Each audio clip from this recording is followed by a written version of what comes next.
So this is the implant case. All the implants are in one box here, and they're all in individual caddies. So at the top here, you've got your 5.5 pre-bent rods. You've got your crosslinks and your locking nuts or your set screws.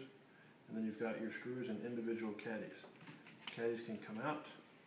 You just slide this over, open to unlock. And then there's a trial sizer right here on the side. So you can see the length of the screw. And the diameter of the screw should be self-explanatory. So this is a 35. You drop it in, it says 35, so you know you're good. So these can be taken out individually and stood on the side on the Mayo if you need to save room on your back table. So, rods, crosslinks, set screws, 4.5, 5.5, 6.5, 7.5, and 8.5 millimeter diameter screws.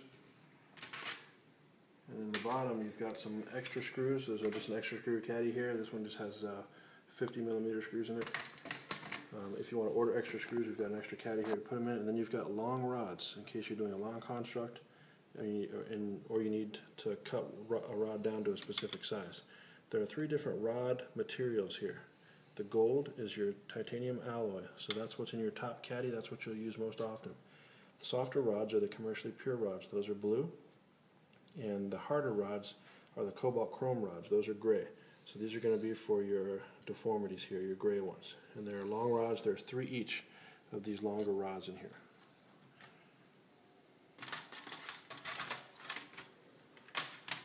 And then the last thing I'll show you real quick is how to load the screws into the screwdriver. So here's a screw. Now you can see this is a female hex and the screw is a male hex. So this just drops into the screw, okay? And you want to rotate that around until it sort of drops in. Okay, and you feel like you can, when you can turn it in your hand and you feel it moving, then you know you're there.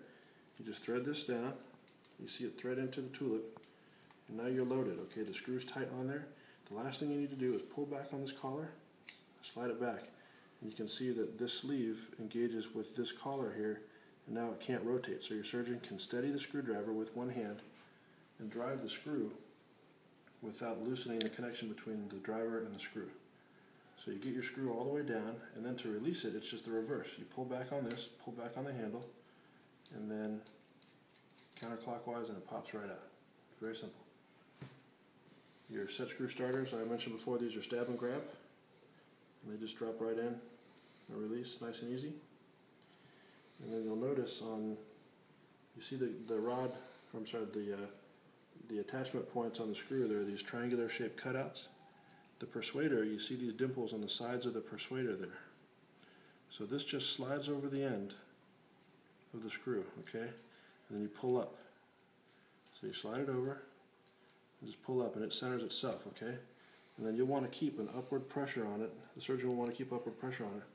And then just rotate this handle, and you'll see it start to thread down. And once this threads down a certain amount, it'll be locked on, and it won't be able to come off. So right now it's locked on. And then you can take your set screw and slide it right down the tube into the screw. You can see it there in the window. And thread that into the screw to lock it down. So that's your persuader. And you see the trick with the persuader is the sideways attachment. Okay, that's the same way with the rod rocker. Rod rocker also has the same sort of dimples on it. And again, it's a sideways attachment. So you just come in from the side, get it on, and then just rotate back. And it centers itself on the screw. So really those are the only nuances with the system, is how to load the screw on the screwdriver and how to load the persuader and the rocker on. Sideways, pull up, and then go ahead and turn the handle. The final thing is the crosslink. The crosslinks are always in the open position. These feet you see are open. This is the crosslink driver. There's just one instrument for the crosslink. So this goes on onto this little hex nut here.